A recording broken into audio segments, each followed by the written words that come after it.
উঠিব লাগে পাগল কৰি দিছে। তাৎক্ষণিকভাৱে এখন সংবাদমেল অনুষ্ঠিত কৰিবলগীয়া হৈছে, যিহেতু এখন ভাগৱতী সমাজ অসমৰ 52 সংখ্যক প্ৰাদেশিক অধিৱেশন আৰু মহাপালনাম ভাগ এই হাৰমতিৰ পুনৰমাতা সমন্বয় ক্ষেত্ৰত 21, 22, 23 আৰু 24 তাৰিখে অনুষ্ঠিত কৰাৰ সুন্দৰ পৰিকল্পনা আমি প্ৰস্তুত কৰিছিলোঁ।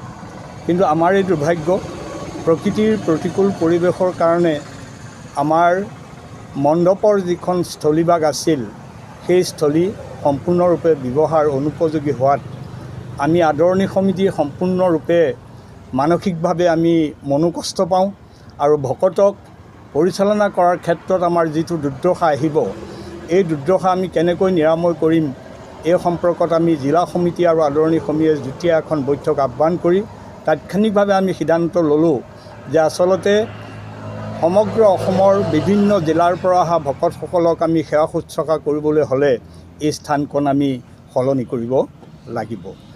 আমি জিলা সমিতি আৰু আদৰণি সমিতিয়ে লোৱা সিদ্ধান্ত কেন্দ্ৰীয় সমিতিক যেতিয়া অনুমোদনৰ কাৰণে মত বিচাৰিলোঁ, কেন্দ্ৰীয় সমিতিও আমাক সেই মততেই তেওঁলোকে কি কৰিলে, সহমত পোষণ কৰিলে।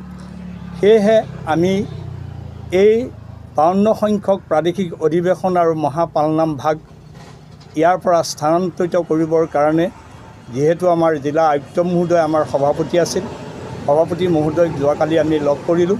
তেখেতেও আমাক পৰামৰ্শ দিলে যে আচলতে ভকতসকলক সেৱা শুশ্ৰূষা কৰাই হ'ল আমাৰ ধৰ্ম, গতিকে অসুবিধা যেতিয়া আপোনালোকে সেই ঠাইখন সলনি কৰক, কিন্তু ক'লৈ সলনি কৰিব। তেতিয়া আমি আলোচনা মৰ্মে সিদ্ধান্ত গ্ৰহণ কৰা আছিল যে হাৰমতি উচ্চতৰ মাধ্যমিক বিদ্যালয়ৰ খেলপথাৰত আমাৰ কাৰ্যসূচী অনুষ্ঠিত কৰিব পাৰিম বুলি।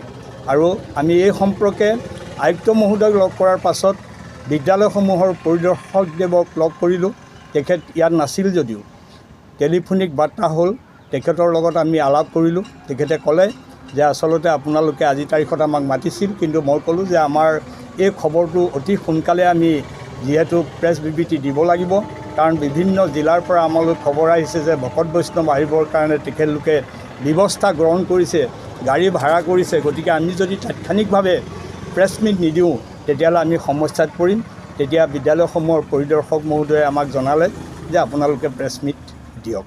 সেইকাৰণে আমি তাৎক্ষণিকভাৱে এই প্ৰেছ মিটৰ যোগে আমি আহ্বান জনাব বিচাৰিছোঁ যে আচলতে এই আমাৰ যি আৰম্ভণিৰ যি মণ্ডপ আছিল, সেই মণ্ডপ আমি হাৰমতি উচ্চতৰ মাধ্যমিক বিদ্যালয়লৈ স্থানান্তৰ কৰিব বিচাৰিছোঁ আৰু কাৰ্যসমূহ সম্পূৰ্ণৰূপে পৰিচালনা হোৱাৰ ক্ষেত্ৰত তাৰিখটো আমি পিছুৱাইছোঁ। যিহেতু আছিল মাৰ্চৰ 21, 22, 23 আৰু 24, এতিয়া সদ্যহতে আমি এপ্ৰিলৰ 3, 4, 5 আৰু 6 তাৰিখে অনুষ্ঠিত কৰাৰ সিদ্ধান্ত গ্ৰহণ কৰিছোঁ।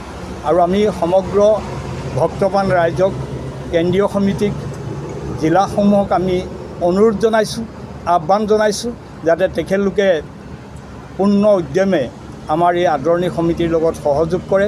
আমি তেখেতলোকক নিমন্ত্ৰণ জনাইছোঁ, তেখেতলোকৰ সহযোগিতা আৰু উপস্থিতিয়ে যাতে আমাৰ কষ্ট লাঘৱ হয়, ঈশ্বৰৰ নামষাৰ যাতে আমি সফল ৰূপত ৰূপায়ণ কৰিব পাৰোঁ, এই প্ৰাৰ্থনা, সেই নিবেদন তেখেতলোকৰ প্ৰতিও আমাৰ থাকিল। আৰু শেষত আমি সংবাদমেলত